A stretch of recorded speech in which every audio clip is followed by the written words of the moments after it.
name is Sarah Davis, and I am running for re-election for the Texas House District 134 in Houston, Texas. My name is Ann Johnson, and I'm running for State Representative in House District 134. I see a lot of Republicans right now campaigning on being like independent, and I say to myself, I was a moderate before being a moderate was cool.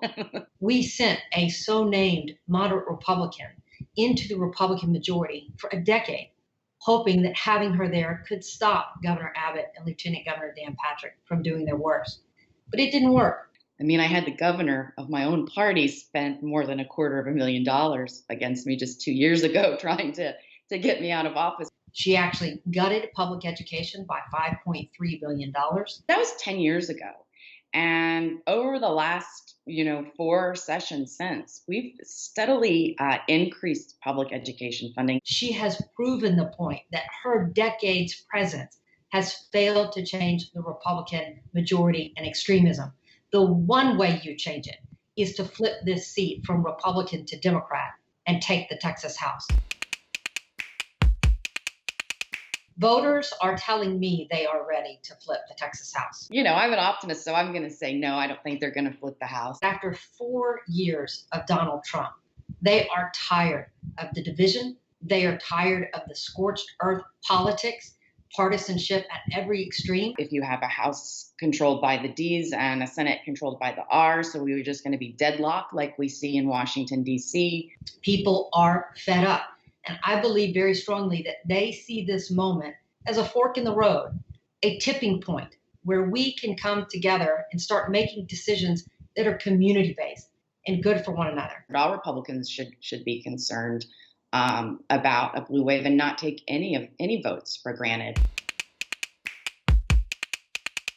This is the year where whoever you elect this cycle is going to determine what your congressional, state house, and state Senate lines will look like for a decade. If the Democrats take control of the House, then they're going to want to draw maps that are favorable to Democrats. I believe as Democrats, when we take the Texas House, that it is time for us to be the adults in the room and say we are not going to keep playing the back and forth agreement.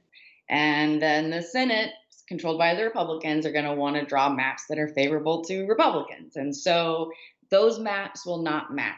And that's why I believe it's important that an independent commission restore voters being able to pick their public servants as opposed to politicians picking their own districts. So I think it's sort of a red herring to talk about how important it is to flip the House for redistricting purposes, because it's almost as if you, A, are ignoring the Senate, and B, don't understand the process of how the maps will ultimately be drawn by then a small board of 5 people, only one of which would be a Democrat.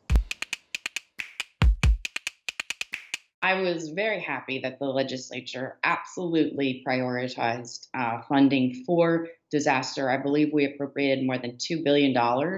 So my opponent recently put something out in the mail to say that she got $2 billion for funding. And as a voter said to me, I haven't felt it. We've created the Flood Infrastructure Fund, which is administered by the Water Development Board. We absolutely have to start investing in the infrastructure that deals with the issue of flooding. We have a state flood plan map that's being worked on. We have to start investing in the means by which we can give relief to homeowners and small businesses.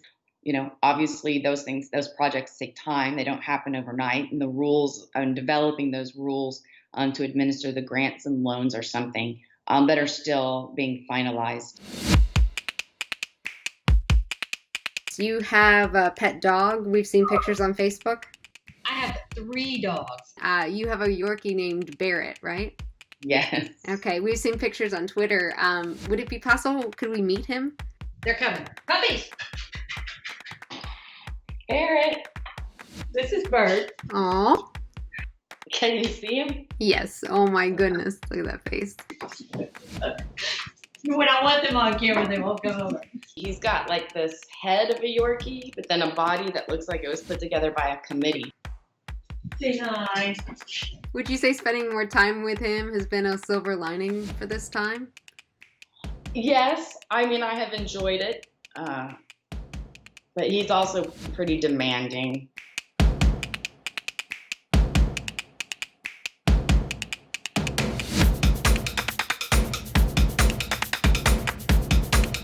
All little old lady names. Birdie, Dottie, and Gracie. They play cards. They do not play cards. We're trying to get them to learn how to play bridge.